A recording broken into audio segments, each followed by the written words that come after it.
little gutsy somewhere in the middle, like the Goldilocks syndrome. She had to try every Pilates before she finally got to that maturity where she finally found what she wanted. Welcome to my lecture. My name is Masti, and today's topic is Guild Wars 2 and how Warcraft veteran feels about it after a couple of months. I've been playing World of Warcraft for the past 14 years. Nothing but WoW from 2007 to 2015, and since then, less often, with sometimes months between the sessions. While the WoW token definitely helped with the decision to see what other games had come up in the past century, the main reason was that I simply had completed all my long-term goals I had set for myself in the first year of playing. And as someone who won't engage with the gear treadmill, dailies, raiding, or competitive PvP, I was released from the curse, so to speak. Since then, I've been trying to recapture that pure joy of discovering and learning, but not in another traditional MMORPG. I've been searching for one that wouldn't rotate around gear upgrades and catch-up mechanics that devalues those long grinds. One that has personal goals and would reward solo and team players alike. Guild Wars 2 and its horizontal progression should have been on my radar years ago, and it was. I tried it with Shadow back in early 2019, but the trial lasted only a few days. The reason for the sudden end had slipped from our both minds, and that's the reason for this lecture. In case I won't continue my journey in Tyria after this, I will still be able to revisit my reasons. I'm no critic or reviewer and should not be taken as one. Years in Warcraft has one-sidedly taught me how MMORPG should work, and certain mechanics are etched to my mind so deep that they are next to impossible to change. To spoil the ending and make long story short, I'm unsure if I will continue playing after I'm done with this lecture. My experience exclusively includes the leveling process, but first time in ages, I can say that hitting level 80 feels just the beginning of the journey.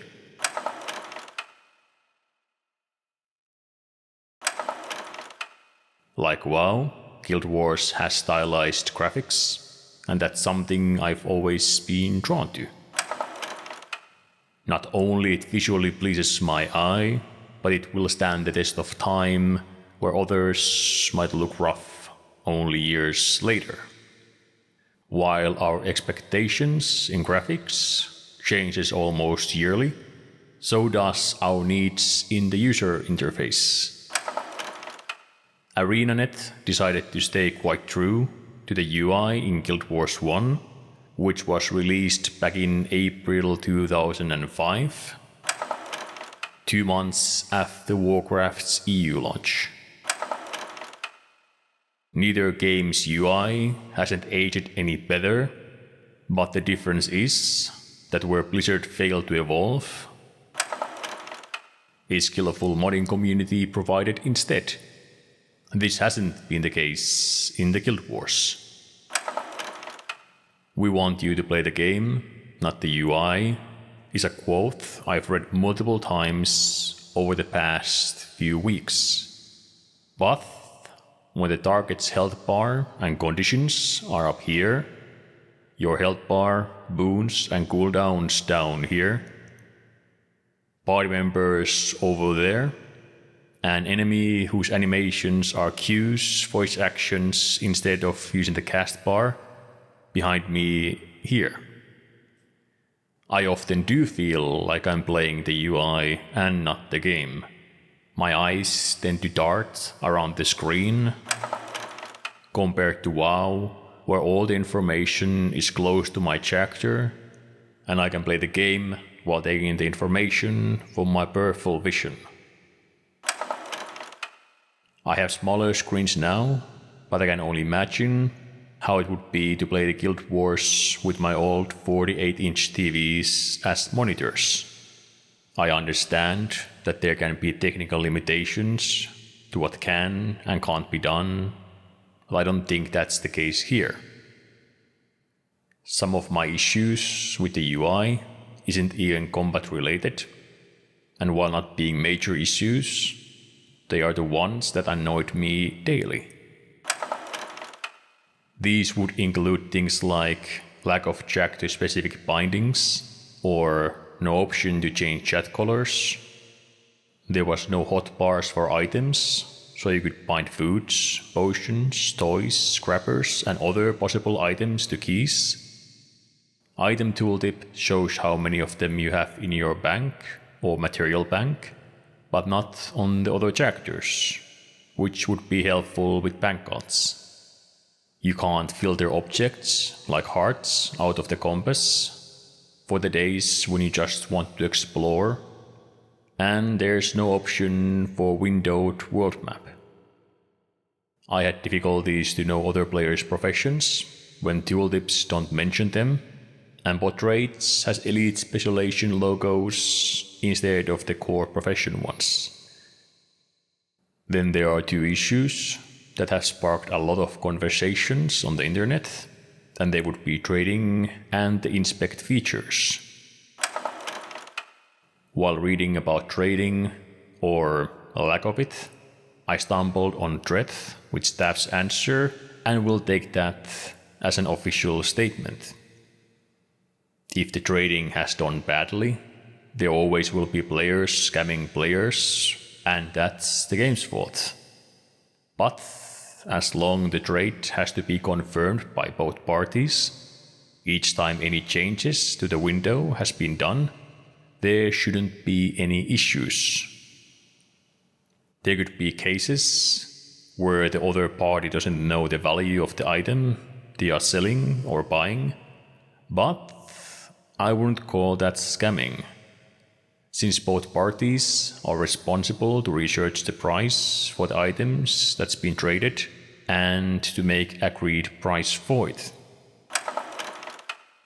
Although I can see the positive effects for the economy when all the items move through the trading post, and lack of want to sell and want to buy spam on every channel is a wonderful thing. Not to mention that mail can be accessed from anywhere, and it's only a few clicks longer than trading, so I say it's fine, as long you don't mistype their name. Inspect feature is a more volatile topic though. One side says that they would quit the game if it was implemented, that it is a breach of their privacy, and it kills build variety when meta builds are required to join in group content. Other side says that it would reduce leechers in PvE groups and increases build variety when you can see how others are playing. I tend to side with the latter one. If the devs won't add tools for the players to sort other players they want in their groups, the player base will make their own benchmarks and tools. And these will always be worse than the devs' way would have been. I have a habit to sit in major cities and compare achievements, look for interesting new builds, and transmog ideas. Advice to that in forums is to communicate ask about their transmogs and builds, strike a conversation, and be part of the community. But I'm not really keen to strike a conversation with everyone who passes by and plays the same profession as I do. Let's at least meet halfway and make one inspect feature that doesn't show items, just your target's model, be that friendly or hostile. There are some great looking enemies I would want to have closer look, like the Eye of Sidon. And if looking other players without inspect feature isn't a breach of their privacy, I don't know what is. Also, as a Norn, it's extra hard to appreciate shorter races transmogs. Talking about transmogs, it's a feature I haven't had chance to get in with my handful of leveling skins, but it is easy to see why the game is often referred to as Fashion Wars. Coming from WoW, I will compare these two games in this section too, like I have in others. On the Warcraft side, some blade items are only wearable by warriors, and some with all blade wearers, and this rule applies to all classes. I counted different mocks you can have as a warrior for blade, hunter for male, leather for rogue, and cloth for mage. Even when taking account that Warcraft's list includes some of the recolors, it seems they still stomp Guild Wars in variety. But Guild Wars has recolors too. Armor pieces can be dyed multi-toned, and with over 600 different dyes unlockable, possible color combinations get so high that you could go on your way without ever encountering another player wearing the same suit as you do. Odd one out is the weapons that cannot be toned, but I believe some recolors are sold in the gem store, along with 89 unique outfits that has no weight restrictions and can't be modified or partly wore. While Bindum pickup gear is rare in Guild Wars, it's still nice to be able to unlock appearances of items you can't wear. Unlike in WoW, where for example, warriors can wear cloth, leather, mail and plate, but can only unlock appearances of plate armor. Appearance unlocks weren't the only thing I was excited to see as an alcoholic. Many things are account-wide, like mail, currencies, bank, parties, trading post, ascended or legendary equipment, magic finding, achievements, crafting recipes, and mastery levels. It is easier to list things that are chapter specific, like crafting levels, story, and exploration progress. My point being that Guild Wars makes it really easy to switch between your characters without feeling obligated to stay with your main from year to another. Not to say Warcraft haven't made changing main easier over the expansions, but having things like rare recipes and reputations can still be months or years work to regain. Choosing a profession to play ended up being a longer trial and error than I expected, and it still continues to be an ongoing debate in my head. Guild Wars has 9 core professions, and every expansion gives each of them an additional elite specialization. It can be something simple, like turning warrior to berserker, which doesn't drastically change the profession, but gives it a different flair. Or it can turn melee professions to ranged, like Guardian, or ranged class like Necromancer to melee one.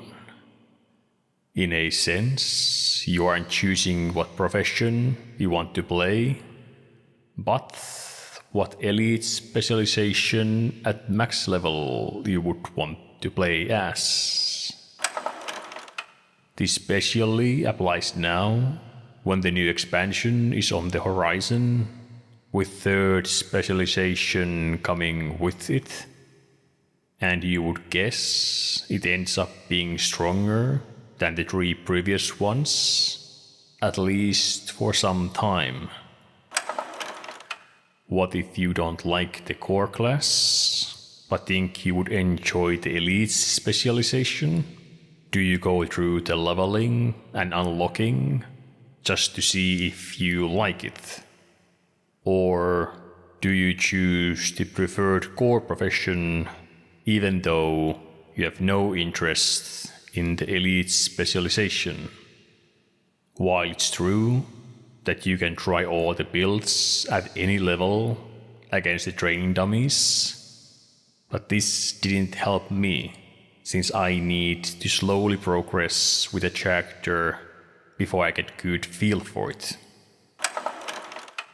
The second stumble for me was the Guild Wars' decision to not include the holy trinity of tank, DPS and a healer.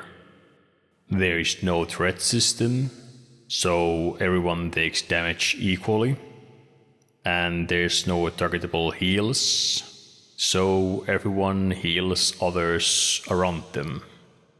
These roles do exist in the harder content, or so the stories tell, but what I've seen this far is groups of DPS players throwing themselves against the wall until the boss dies.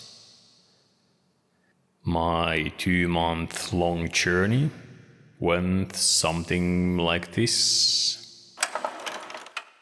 When I logged back to my old account, I had Char Hunter and Norn Warrior at around level 20. I deleted both of them and thus reset my birthday gifts, because trial accounts can only have 2 characters. My first new character was Char Guardian, but I didn't get further than level 21 when I decided that it's not a profession for me. I wasn't a fan of the virtues, and half of my utility spells were ground targetable. I spent most of my game time right mouse button pressed, and whenever I release it, I have no idea where the cursor might be. So, quickly using utility skills landed them to the wrong place more often than not. I did try the sticky targeting spells that aims them straight under the current target, but it didn't feel like a good option either. I want to note it here that first night while leveling my Guardian, I decided to go ahead and buy the expansions. If for no other reason, then because I wasn't able to buy packs from the trade market as a trial. There was also a message about newly unlocked accounts requiring validation, but my account was over 1,000 days old with SMS protection since day 1, so I assumed my account would be validated. But the block remained for the full duration. The next profession was Safe's choice, a Norn warrior. Again, it had a lot of the same flavors as in Warcraft. You have larger weapon arsenal than anyone else. Cap closers, banners, whirlwind, and just honest, no tricks, hit enemy with a weapon till it dies idea. I had some survivability issues when pulling more than one enemy, but that could be just because it was my first high-level character, and I did get him all the way to level 80. Right after finishing my personal story, I jumped to the next one, which was Char Necromancer. Chars are by far my favorite race. They have it all: personality, looks, lore, and infrastructure. You can't watch Char's intro cinematic and not be eager to join the Iron Legion. Sadly, it's a race that suffers with multiple clipping issues, lack of tail holes, and helmets have the familiar Forken and Tauren issues from WoW. Also, running on all fours started to annoy me by the time I hit the level cap. Whereas Warrior, I started worrying when that third mob act road around the corner. I couldn't pull enough of them as a necromancer. Dying was not an option with the multiple AoEs, minions, and death route. Playing as one was truly a blast. I got Sylvari Revenant to the teens and quit after not clicking with the energy system. Made Asura Ranger and got her somewhere plus level 20, deleted her, and made Norn Ranger to around level 30, before accepting that I still didn't like Rangers. Deleted Revenant to make room for the Human Thief to play with discredit, and finally deleted my Guardian so I could try Norn Engineer. I'm not used to this restriction to not be able to have at least one of each profession in my roster, but 5 is the cap, and that's what we work with. More are available in the gem store, but let's put that on the burner for now, because we still have Thief and Engineer to go through. Adjusting to the idea that thieves don't have infinite stealth was as hard lesson to learn as was that Ranger doesn't only mean hunter with a bow and a trusty pet. And so was playing with a low health pool profession as someone who's slow on dodging.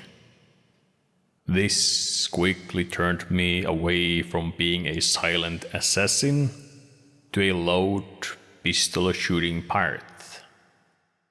Pistols are unique weapon type for me, and they are such a fun one. The only thing better than having 2 of them would be mixing them with my all-time favorite weapon of them all, and that's how we get to Engineer. The idea of wearing pistol in one hand and shield in other was enough to pique my interest. And from there, it only got better. Engineering as a crafting skill in WoW has always been close to my heart, and having whole profession built around it just felt amazing. It had it all. Flamethrower, grenades, bombs, turrets, mortar guns, elixirs to drink or shoot from the needle gun. It's a fantastic visual of mechanically augmented person causing destruction and mayhem wherever they go. But those ground targets, they haunted me on my first profession and now on my last. One of Guild Wars' selling points is its level how you want approach. A lot of other games also allow you to level by farming materials, dungeons, mobs, or dailies, and thus bypassing the main campaign. But the difference is that Guild Wars won't punish you for doing so. At the level cap, nothing is gated from you because you didn't complete the story or gathered enough reputation. On your way to level 80, you are nudged to explore the world, find points of interests, waypoints, vistas, hearts, and while following these breadcrumbs, you encounter events that some say are the true source of the experience. My initial thoughts of hearts were positive, but as the honeymoon passed and I leveled character after another, my opinions have changed. In the beginning, I preferred hearts over your average quests. There was no obsession to complete all quests in the hub before I could log out. And since there isn't rested XP, I could log out wherever I wanted, at least for the time being. This created an addictive loop where I thought to log in just for a few minutes, complete a couple of checkpoints, and log out. But after those few checkpoints, I could see the next heart, waypoint, or vista just stone throw away. So I would do those too. And the next ones. And the next ones. Until I saw the map completion pop up and noticed that 2 hours has passed by. But more I completed hearts, the more it started to repeat itself, and I didn't even care to read what I'm supposed to do. I just arrived to the area, kill mobs, and see that the bar is filling, continue to kill the same mobs until I'm out of the hard zone and enemies stop giving progress, even though they are the same mobs I've been killing before. Return to the zone, finish the heart, and continue to the next one. Traditional quests aren't riveting experiences either. They are the familiar kill, gather, and loot ones, but there is a story attached to them no matter how mundane it is. It can be something simple as Aldemir has led his troops to the northern edge of the forest, and by tomorrow night, Shirley is at our gates. Please gather as many townfolks as possible to help defend our walls. Then the next quest is to gather rusty weapons to the townfolks from the nearby cave that is inhabited by goblins. In the last quest, you ambush Aldemir and his troops in the forest camp and bring his head as a proof. their story steps and strict way how to complete them compared to the hearts. What I've heard is that hearts were never planned to be part of the game, which would explain the clunky feel of them. But Wiki says they have been in game since beta, so there has been time to tweak them if they wanted. At first, I was excited about what I understood to be mini jump puzzles called Fistes. While some of them require platforming, the majority of them seem to be on ground, and when they do need some jumping, the surrounding area is inhabited by fast spawning enemies, which itself isn't an issue, but being in combat slows your run speed and thus makes platforming harder. Even if you kill them on your way up, you are just one misstep away from starting from the beginning and being in combat with the freshly spawned enemies. Thus far, I have found one actual jump puzzle in a pirate cave, and it was exactly what I wanted it to be. I will quickly mention guild missions here too. They are weekly activities for guilds to complete together without level restrictions. Ones I've been part have been cross-map counter missions, puzzle dungeons, and races. They feel like a great way to bring those people together who don't participate in raids or fractals. On the topic of bringing people together, you can't go a minute in any zone without seeing another player, be that another leveler or max level player doing map completions, achievements, dailies, world bosses, farming, or events. And most importantly, all of them are on ground or gliding near it. Having zones that are constantly populated is a high priority for me when it comes to MMOs, even though it comes with the price of enemy level scaling. While Guild Wars is without quests, it's not absent from story. Every 10 levels, you unlock another chapter of personal story that changes slightly depending on your choices and race, but ultimately follows the same larger narrative. The story did a good job introducing me to the world and races. I was enjoying my time in the story, and even more so it being fully voice acted. By the time I completed Norn campaign, I had no issues to start from the beginning, so I could see how different choices and races intervened and filled story points that happened off-screen on the first time.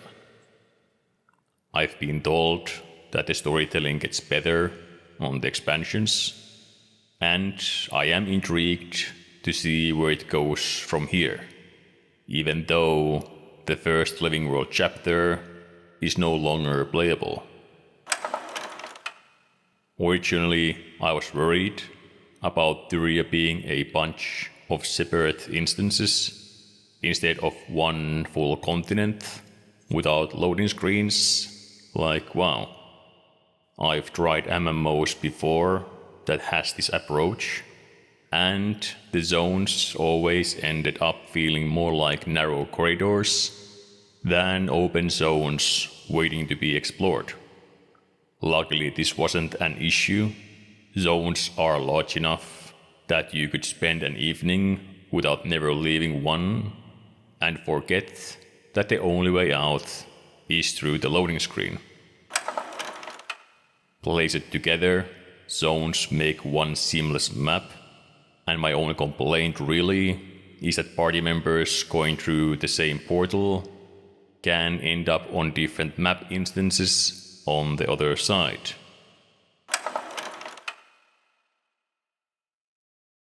Combat is a large part of any MMO, and Guild Wars is no different.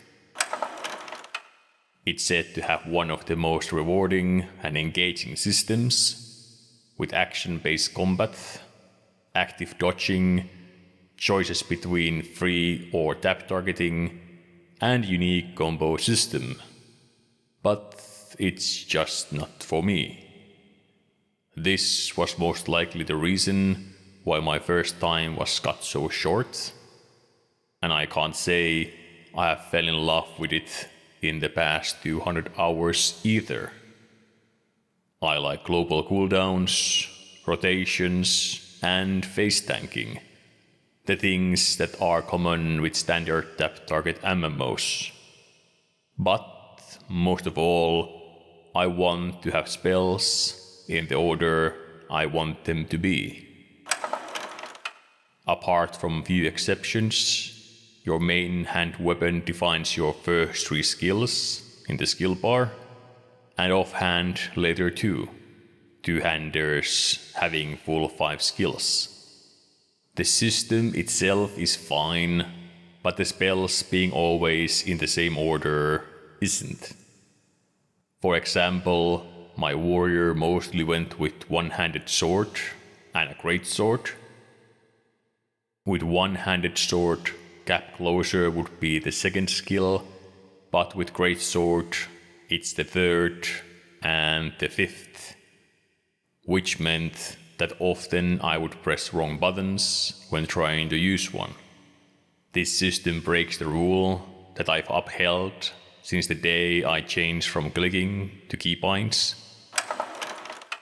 That across all builds and professions, rotation buttons, interrupts, stuns, heals, CC, defensive and offensive cooldowns shall always be bound on the same keys.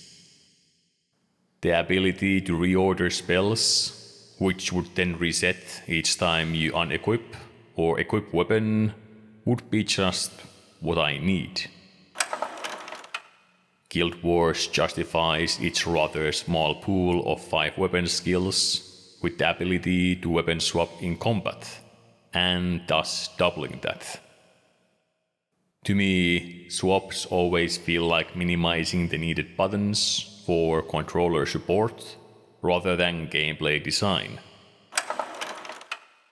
It could be a fun idea for offensive and defensive or melee and range type swaps, but they will always end up as a DPS boost, with swapping being part of the rotation. Weapon swap also has cooldown in combat, and one misclick can screw your plans for the next 10 seconds. An engineer who can't swap weapons but uses kits has different rules. You could freely move from pistols to flamethrower to mortar and back whenever you wanted. I even found ways to complain about movement.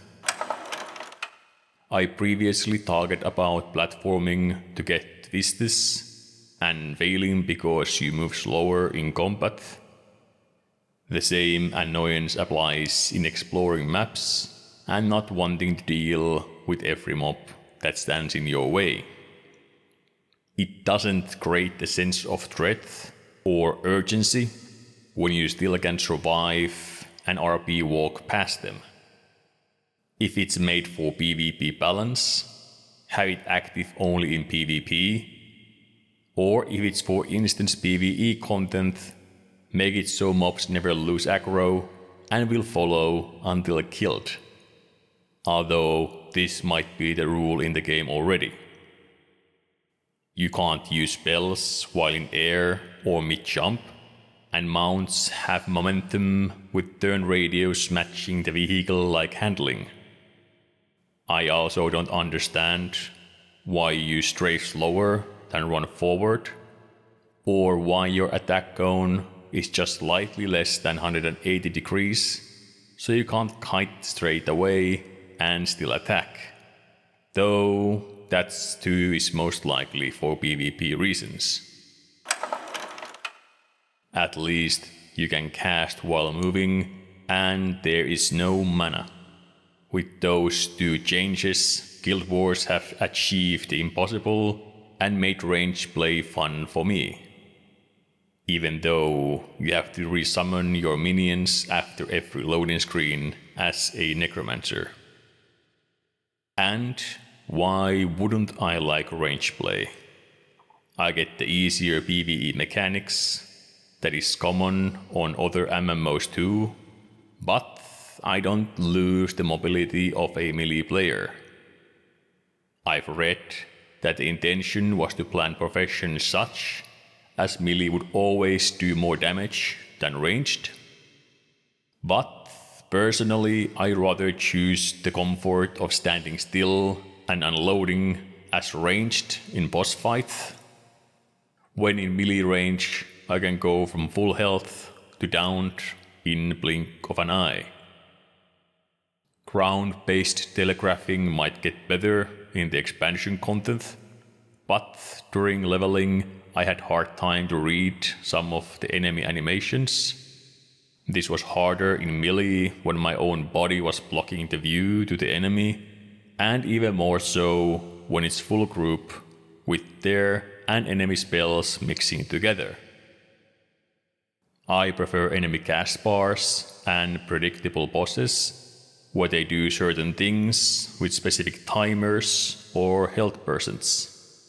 While I do see the downside of devs needing to build encounters around add-ons people would use in that environment, it's how I grew to do my PvE.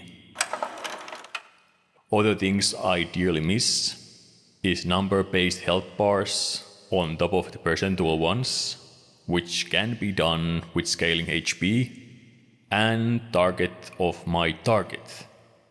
Having no clue to whom the enemy is coming for, and who should be kiting next in the group of casters is an issue. In melee range, the target of target would be less helpful, but what would be helpful to all of us is a threat list that easily shows whose enemy is attacking and who it could be attacking next. But that's the system Guild Wars chose not to have. What I do like in combat is the wide range of presented options you can choose from. You can create your own build with 3 different specializations, 2 sets of weapon skills, gear stats, utility, healing and elite spells. But do you want to?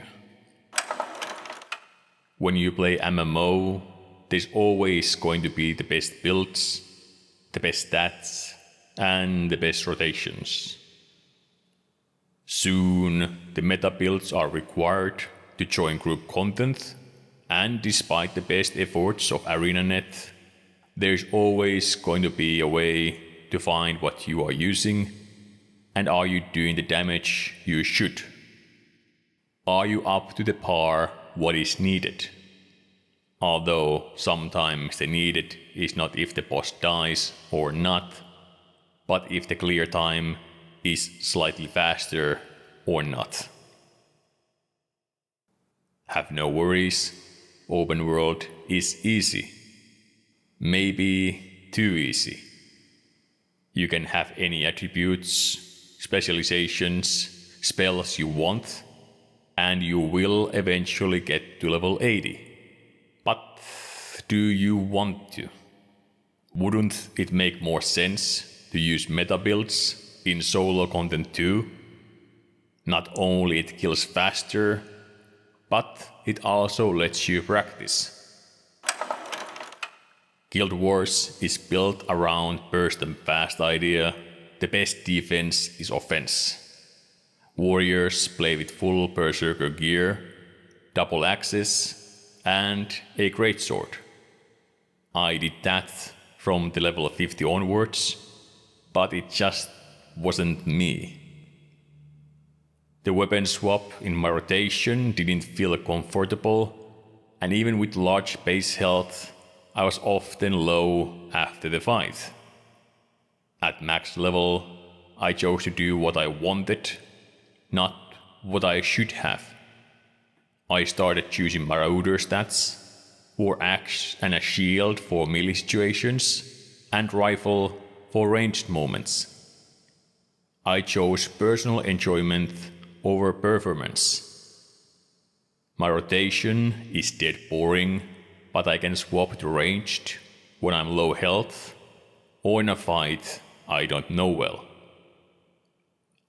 Playing with shield is not only familiar and cozy style for me, but since I noticed that auto attacks won't use your offhand swing animations, it has been bothering me, and I swear I never again will play melee that two wields. Yet, back of my mind, the voice asks, but do you want to? By choosing how I want to play, I have essentially locked myself out from the endgame content and possibly from the expansions too. When it comes to monetization, I'm all in for monthly fees being the only fee in game. Time and effort alone should be measures of your success in game universe, not your credit card. I have always been and always will be against in-game shops, but have visual items there if you must. As long as effort in skins you can achieve by doing in-game content is kept up par with them. But then there is the pay-to-convenience category, which by definition means that the game is made to be non-convenient. It almost feels that devs design the game element as it should be, and then upstairs tell them to fuck with it. Just so they can sell the solution for cash. While we are on it, let players buy in-game currency and sell tokens to skip the core part of the MMO, which is leveling. Or at least it once used to be. I'm not going to beat Guild Wars for selling the tokens, since they are plentiful to find in-game as well, and it is more common than not to boost your alts even in free-to-play. But I will, for the sins of artificial scarcity and sales of the weak, in store that sells virtual items, and thus praise people with this better at quick, or you might not get it idea, which pushes me even further away from it. But at least it never pop-ups on its own trying to sell you something. Build templates deserve mention here too. Story goes that players were asking for ones for years without no delivery, and when players made their own mod that did just that, it was deemed ban-worthy when ArenaNet came up with their own build slots 1 year later. 3 for free and rest of them in the shop, forcing players to pay for the tools they already had. Another topic is living world episodes. These are storylines that happen between expansions and are free to play if you log in while they are released, but have to be purchased later. They aren't included in the expansions when you buy them, nor does the page inform that it does not include all the story content.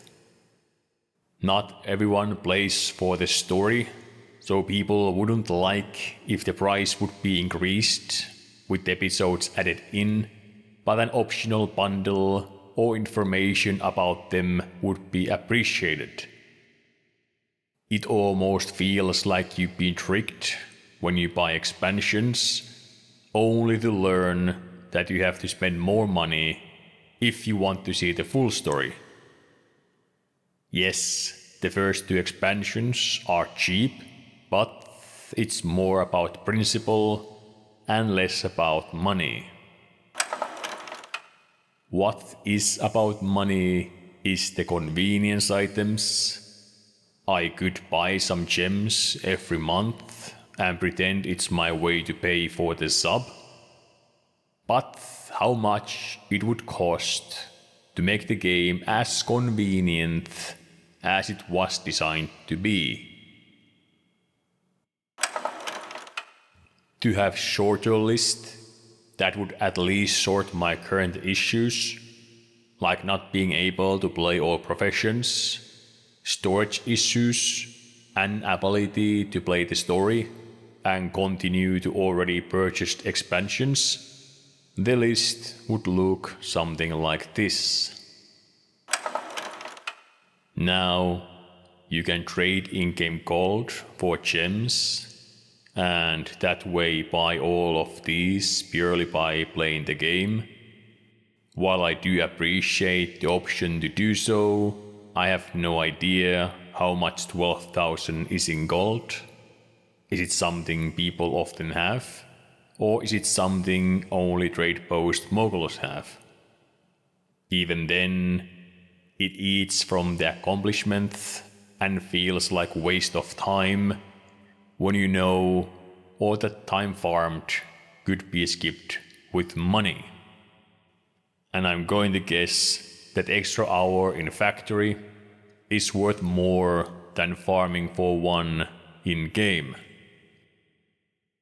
I won't pay 4 years worth of sub in advance, or trade 15 euros worth of gems every month to trickle down quality of life improvements that should be in game already. But there are a lot of people who play the game because it doesn't have monthly fee, and that allows them to support the game through the shop when they can. For many, monthly fees brings the feeling of having to play a certain amount of hours per month to justify the price, and the zero cost gives them freedom to take breaks and come back when they want to. How about this? Have a premium account type that you can upgrade to, but never downgrade from.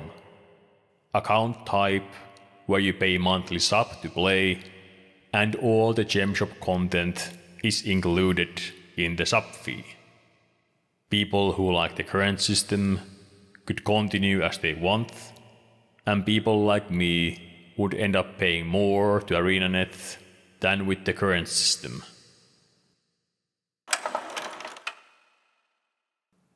My time spent playing wasn't free of technical issues. Starting with to install the game, VPN was needed. To the login client is unable to gain access to the login server at this time. And your current ability is fully trained and ready to master. The game would crash mid-story quest, and I needed to redo it, sometimes multiple times, or the game would crash mid-event and not giving reward for it. ArenaNet worked on Guild Wars 2 in a time when WoW and traditional MMORPGs were on their highest peak, and instead of bending the game to that direction, they chose to stay on their own path. Guild Wars flies under the radar for many players, and lack of advertisement doesn't help on that. But then again, the horizontal progress might not be a thing for majority of the MMO players. For me, the style is just right. I like to slowly work against my goals, knowing that eventually I will have completed the game, so to speak. And no matter what the devs say, I don't think it's a bad thing. For me, it can be difference of playing for years against fixed goals, or not even bothering to hop on the endgame treadmill. The game can be alluring, but if you have issues with the combat, UI customization, and monetization methods, how much you can enjoy it. I mentioned previously the gripes I have with the gem shop and the UI. With combat, it boils down to three major things. I'm too slow to react in action-based combat, and I refuse to use 2-weapon DPS rotations or animation cancellations.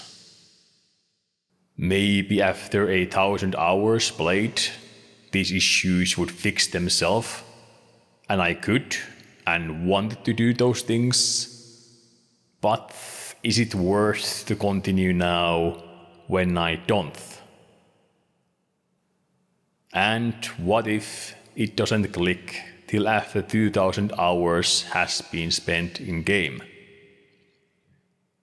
The argument about there being a dozen traditional tap target MMORPGs for me to try has most likely come up by now. But it's not easy to depart when Guild Wars gets so many things right. It visually hooks me in a way few MMOs do, with Eastern style visuals getting more popular these days. Combat animations look fantastic. Every swing has weight behind them with matching sounds, and even though I dislike the momentum, it does ground your character into the world. It has freedom to do what you want before and post level 80. You make your own goals and work towards them. Horizontal progression feels right for me. I much rather work on my legendaries, mounts, masteries, or story, rather than the newest reputation and gear until it becomes obsolete in the next patch. Professions have possibilities for multiple fun and unorthodox builds, and transmog system is all what I ever wished for, and only your imagination seems to be the limit. Alt friendliness and multiple accounts wide systems are great for someone like me that can't ever choose one main, and guild activities include more variety of content than just raid clears or PvP.